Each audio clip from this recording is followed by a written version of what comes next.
જે તો હું બહુ વહેલી ઉઠી હતી, કારણ કે જે માણસ 12 વાગે ને 1 વાગે ઉઠતું હોય 8 વાગે ઉઠે તો વહેલું જ લાગે ને, એટલે વહેલી જ ઉઠી હતી. તમે ભલે ને બધાય 6-7 વાગ્યામાં ઉઠી જાઓ, મારથી એટલું બધું વહેલું ન ઉઠાય, કારણ કે મારા ક્લાયન્ટ આવવાના હતા ને, એટલે મારે વહેલું ઉઠવાનું હતું. મારા ઘરે મહેમાન આવવાના હતા, એટલે કાલે રાતે હું ફ્રી હતી ને તો મેં મારા મસ્તીના નેલ્સ કર્યા, અને આ ક્લાયન્ટ હતા એમના બહુ મસ્ત નેલ્સ થયા હતા.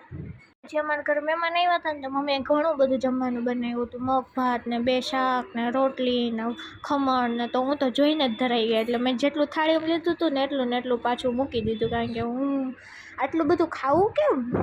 એટલે અમે લોકો જતા હતા નાનાના ઘરે, કારણ કે મહેમાનને લઈ જવાના હતા નાનાના ઘરે, એટલે નાનાના ઘર જઈને કંઈ ખાવું કે ન ખાવું, રોટલી તો ખાવી જ પડે, કારણ કે ગરમા ગરમ મામી ગરમ રોટલી ઉતારીને આપે ને ખાવાની અલગ જ મજા હોય. અમે લોકો જતા હતા મહેમાનને લઈને ઢોસા ખાવા. પછી એકવાર જે દેવીના ઢોસા ખાઈ જાય ને પછી જ્યારે આવે ને ત્યારે એમ જ કહે અમને પહેલાં ઢોસા ખાવા લઈ જાઓ. મેં તો મમ્મીને કીધું હતું, મેં કીધું ભલે મહેમાન આવ્યા મને રીંગે આટો માર્યા વગર હાલશે નહીં, તો મમ્મી પહેલાં મને રીંગે આટો મારવા લઈ જાય. બસ આજ માટે આટલું જ મળે. કાલના બીજા મિની વ્લોગમાં ટાટા બાય બાય, રાધે રાધે, જય માતાજી.